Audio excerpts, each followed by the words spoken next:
Friends, ఈ రోజు మేము చెట్లను నరికి పేపర్ ఎలా తయారు చేస్తామో చూపిస్తాను. ముందుగా ఇలాంటి చెట్లను నరుక్కొని ఈ విధంగా ఇంటికి తీసుకొని వెళ్ళాలి. తర్వాత కర్రపై ఉండే నారను పెరికేయాలి. తర్వాత ఈ నార అంతటిని తీసుకువెళ్ళి ఎండలో బాగా ఆరబెట్టాలి. తర్వాత బాగా ఎండినాక వీటన్నిటిని తీసుకొని మళ్ళీ ఈ నీటిలో బాగా నానబెడతారు. తర్వాత ఒక తొట్టిలో ఉన్న వాటర్లో సున్నం వేసి బాగా మిక్స్ చేసి ఈ నారలను ఇందులో వేసి బాగా తొక్కుతాం. తర్వాత వీటిని బయటకు తీసి ఈ తొట్టిలో వేసి దీని క్రింద మంట పెట్టి బాగా ఉడికిస్తాము. తర్వాత మళ్ళీ వీటిని బయటకి తీసి నీటిలో బాగా శుభ్రం చేస్తాము. తర్వాత వీటిని బాగా మెత్తగా దంచి తర్వాత వీటిని తీసుకువెళ్ళి ఈ వాటర్లో వేసి బాగా మిక్స్ చేస్తాము. తర్వాత బ్రహ్మజముడు మొక్కను తీసుకువచ్చి వీటిని బాగా దంచి ఒక లిక్విడ్ లాగా తయారు చేసుకొని ఈ మూటలో కట్టుకొని ఈ వాటర్లో కలిపేసుకుంటాం.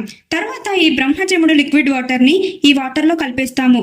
తర్వాత ఈ నీటిపై ఇలాంటి ఒక ఫిల్టర్ మ్యాట్ని ఉంచి నీటిలో ముంచి బయటికి తీయగానే ఆ మ్యాట్ పై ఒక పేపర్ లేయర్ ఏర్పడుతుంది. తర్వాత ఆ పేపర్ ని బయటకు తీసుకొని ఈ విధంగా అమర్చుతాము. తర్వాత ఈ పేపర్ పైన గట్టిగా ప్రెస్ చేసి వాటర్ తొలగిస్తాము. తర్వాత ఈ పేపర్ ని ఒక్కో కంటికి తీసి గోడపై అతికించి క్లీన్ చేస్తాము. తర్వాత పేపర్ ని ఒకే లెవెల్లో కట్ చేస్తాము. ఈ విధంగా ఒక అద్భుతమైన పేపర్ ని అయితే తయారు చేస్తాము. ఈ కష్టానికి గాను ఒక లైక్ చేసి సబ్స్క్రైబ్ చేయండి. సూపర్ అని కమెంట్ చేయండి.